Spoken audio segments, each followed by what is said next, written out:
Solutions की जो है वो सीरीज स्टार्ट करी है, जिसमें हम आईएसएस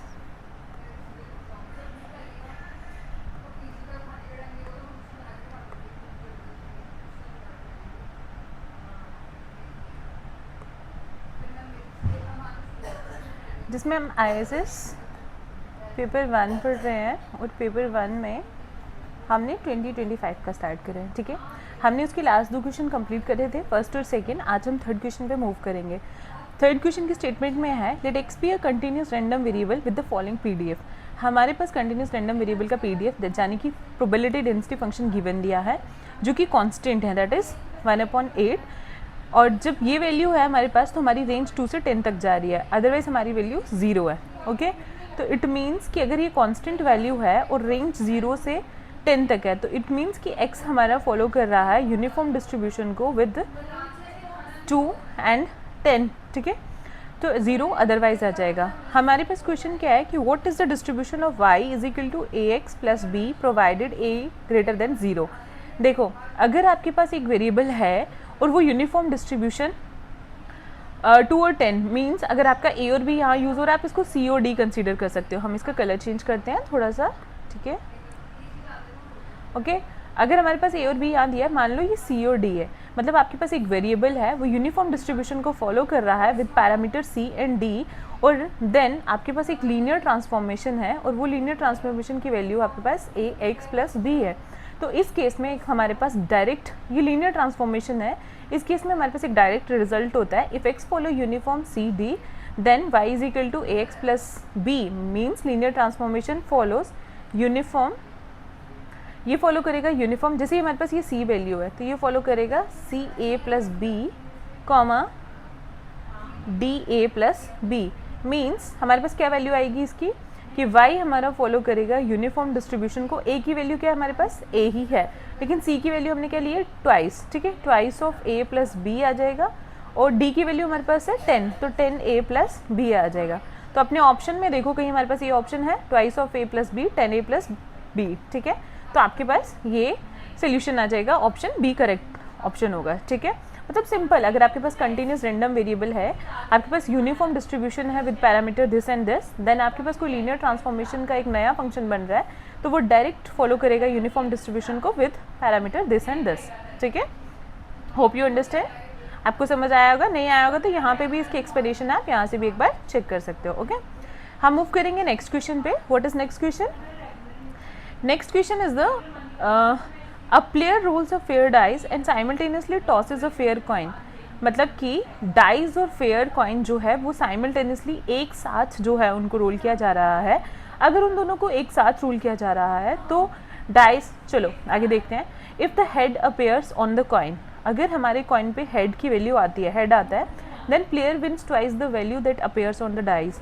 मतलब कि उस टाइम पे कंडीशन दे दी है कि अगर हमारे पास हेड अपेयर होता है तो जो प्लेयर है उसके पास क्या वैल्यू आएगी, मतलब डाइस की ट्वाइस होनी चाहिए। ठीक है, मतलब twice of D. But however if the tail appears on the coin then the player wins half of the value that's appear. अगर टेल वाला केस आता है तो वो डाइस की हाफ वैल्यू मतलब हमें मिलेगी विन में, विनिंग वैल्यू जो होगी वो हाफ होगी। तो हमें निकालना क्या है, what is the player expected win. अब एक्सपेक्टेड विन के निकालने से पहले हमें एक्सपेक्टेड वैल्यू ऑफ डाइस भी पता होनी चाहिए। तो एक्सपेक्टेड वैल्यू ऑफ डाइस, हम सबसे पहले एक्सपेक्टेड वैल्यू ऑफ डाइस निकालेंगे। एक्सपेक्टेड वैल्यू ऑफ डाइस क्या आएगी, डाइस में आने के कितने चांसेस है हमारे पास, 1 2 3 4 5 प्लस 6। ठीक है, अपॉन, तो कितने चांसेस हैं, डायरेक्ट 4 6 ही हैं। तो हमारे पास ये वैल्यू हमारे पास निकल के आ जाएगी। कर लो इसको सॉल्व, हमारे पास सॉल्व करने की वैल्यू निकल के आएगी, जैसे यहाँ पे सॉल्व करी हुई है हमारे पास ये वैल्यू निकल के आ जाएगी 3.5। ठीक है, बस सिंपल, कुछ नहीं ऐड करना है, 6 से डिवाइड करना है। लेकिन हमारे पास नेक्स्ट क्या है, if the head appears on the coin then the player wins twice the value. First condition, पहली कंडीशन तो ये आ गई कि हेड अपेयर होता है तो मतलब कि जो विनिंग वैल्यू हमारे पास निकल के आएगी वो ट्वाइस द डाइस होगी। लेकिन हमें सबसे पहले हेड और टेल की प्रोबेबिलिटी पता होनी चाहिए। तो प्रोबेबिलिटी ऑफ हेड यहाँ पे करेंगे, जो एक सेकेंड पेन की नहीं मूव कर रहा। Probability of head and probability of tail both are equal होंगे, क्योंकि दोनों के आने के चांसेस हमारे पास 50-50% है, तो दोनों की प्रोबेबिलिटी कितनी होगी 1/2। लेकिन अगर हमारे पास हेड आता है, ठीक है। मान लो कि फर्स्ट अटेम्प्ट में हमारे पास हेड अपेयर हुआ, हेड अपेयर होने पे उसने बोला then the player wins twice the value that appears on the dice, player को ट्वाइस मतलब डबल वैल्यू मिलेगी डाइस की, ठीक है। तो मतलब 2 इंटू एक्सपेक्टेशन ऑफ डी, ठीक है। समझ आया क्यों? क्योंकि डाइस की हमें एक्सपेक्टेड वैल्यू चाहिए, तो 2 इंटू एक्सपेक्टेड वैल्यू हमने डाइस की निकाल दी है, दैट इज 3.5, ठीक है। 3.5 आपके पास आई है, तो ये वैल्यू आपके पास कितनी निकल के आएगी, यहाँ पे सॉल्व करा हुआ है, ये आपके पास वैल्यू निकल के आएगी 7, ठीक है। आपके पास ये वैल्यू कितनी आ जाएगी 7। नेक्स्ट हमारे पास है, मान लो केस किसका राइज हो रहा है, टेल का, ठीक है। अभी हम टेल वाला केस करेंगे। मान लो हमारे पास टेल का केस राइज हो रहा है, अगर हमारे पास टेल आता है, ठीक है, एक सेकेंड, अगर हमारे पास टेल अपेयर होता है तो उस केस में हमने बोला however if the tail appears on the kind then the player wins half of the value that appears on the dice. तो प्लेयर के पास जो डाइस की वैल्यू है उसकी हाफ जो है विनिंग वैल्यू होगी। इट मीन्स कि हमारे पास होगा 1/2 एक्सपेक्टेशन ऑफ डाइस, ठीक है। हम यहीं से इसको सॉल्व करेंगे, 1/2 को तो वैसे ही रखेंगे। एक्सपेक्टेशन ऑफ डाइस हमारे पास कितना है 3.5। जब आप इसको सॉल्व करोगे तो आपके पास वैल्यू निकल के आएगी 1.75, ठीक है।